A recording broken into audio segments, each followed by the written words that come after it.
So we are saying as DAP, we cannot and we no longer find it tenable to continue being in a relationship with people who are no longer like-minded with us, who are assisting, aiding and abetting Zakayo in reintroducing harsh taxes.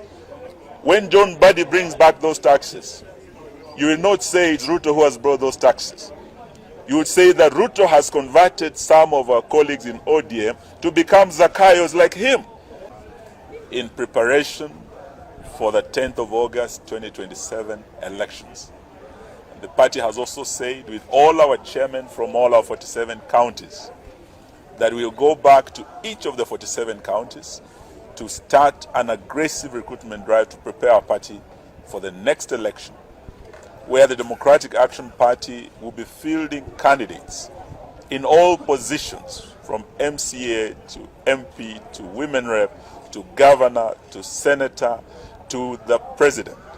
And yours truly has been given that onerous task of carrying the flag into the presidential race of 10th of August 2027.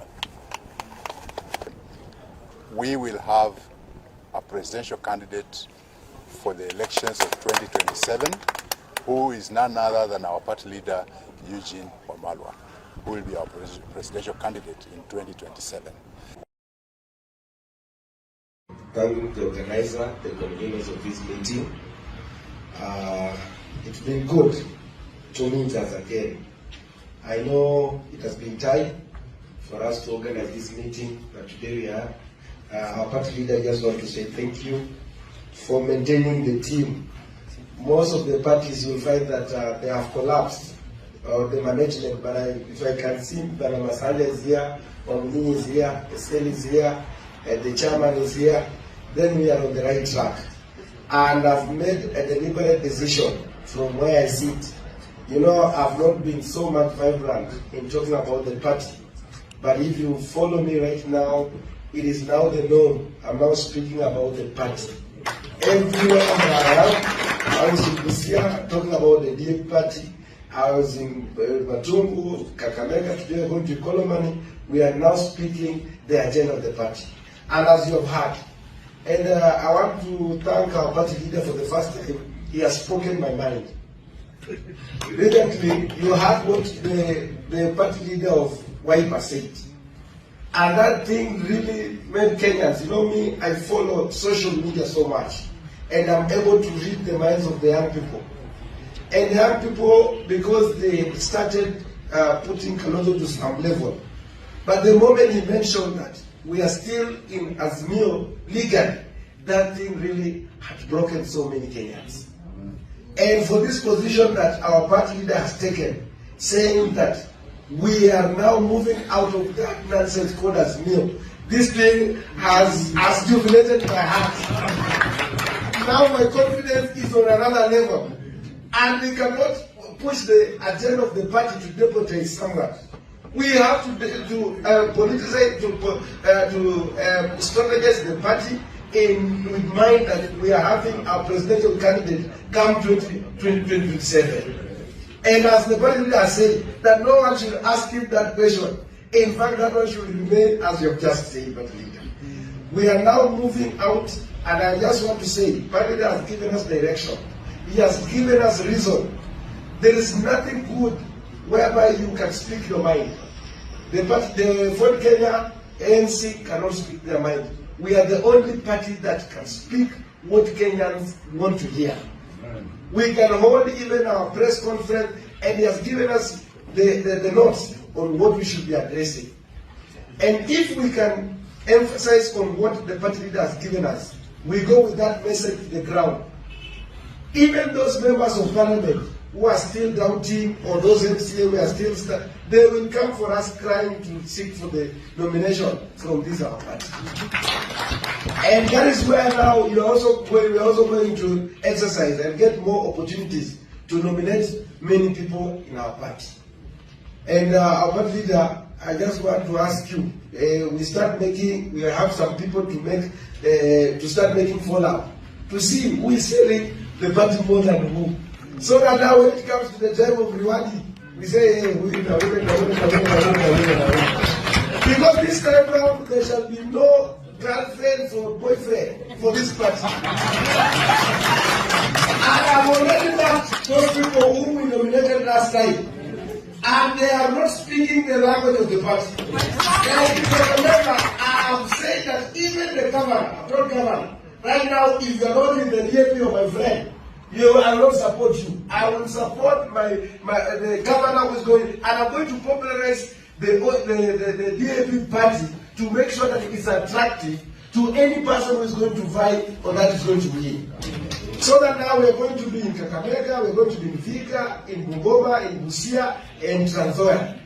And we are going to make it, and then now we are going to start attracting other people. Na zaidi tena wakati nitambia tuache kuangalia wale popular. Sasa kwa nini popular haikukutia? Sasa na wasema mapema ndio the best. And we are the leaders. You people, when I look at you, are the leaders. You see how the party leader found me, like a madman. Like I said, I have to be the MPO. So you people here, popularize the party right now. And politics is not all about the money. It's not about the money. It's about how you appeal to the people. Let us not just do these things waiting to be nominated. Let us do these things knowing that we can be elected and serve the people. Na unasikia maneno ambayo ametupatia saa hii, ametuambia about the story of the ODM has gone, NC has gone. Now which is the party to go? Ndio hii. Ford Kenya imeenda. Sasa ni nini tunataka? Si chama ndio hii. Na mimi nataka nitembee na nchi because there is nothing I lose. And partly I think we have a problem. Most of our members, they are being threatening the party because of the committee things. Yes. Me, I'm not interested in committee things. We are interested about hapo mbele. Sasa na nyinyi wa MCA wenye wako hapa usishituisha ati unatolewa ati kwa sababu wakuja kutoa committee. Sukuma agenda ya party. Sukuma agenda ya party na hiyo ndio nimebaki kusukuma. Na mimi party leader amenipatia mwelekeo ya kwamba nani yeye akisema gani kwa na nilikuwa nataka nitoe president hivi. Niliambia wewe kama uko serious na kitu tulisema. Lakini umesema ya kwamba saa hizi sasa sisi tuko on our own. We have our own presidential candidate who is now out of Eugine Wamalwa. Bana nimewahi kwenye hotel. So tumekaa hapa baadaye lakini niko na benefits na kule Kolomani kuweka agenda ya chama na chama lazima itembee. Si ndio? Na ukitaka kujua kwamba Ford Kenya imeshakufa, juzi tulikuwa kule Matanga na Gava. Na tukakuwa na mheshimiwa wa Kapchana Kalasinga kuongea mambo yale akashakwa watu wakaribu wafanye maneno. Na hata uliona alikuwa akatea lakini akaamua ku abstain. Na huyo ndio mbunge wa party leader wa Ford Kenya. Na sasa wewe unasema magari yalikuwa kwa ground. Tunataka tuanze brainstorm watu wetu ile saa hii. Hii saa hii hakuna question kwa nini. Ndio. Otherwise asanteni sana. Tuendelee injili ya party leader ametuambia mambo ya ndani hiyo. Na hata leo nimepatia speech ya kupatiana. Alikuwa anataka kukusa kila kitu. Sasa hiyo ni agenda yetu. Na ndio nataka kushukuru party leader. Umesema mambo ya tawe. I want to endorse that agenda ya tawe. Yaani kila kitu ni tawe. Mambo ya tawe, ile ingine najua tulikuwa na shida kidogo pale Trans Nzoia, but with the wisdom of our party leader. Sasa yeye ndio the father. Sasa ame take charge. Mambo sasa imelaidika, tumesha adopt ile tawe. Sasa tawe hapo chini yetu na tunaendelea mbele. Asante sana.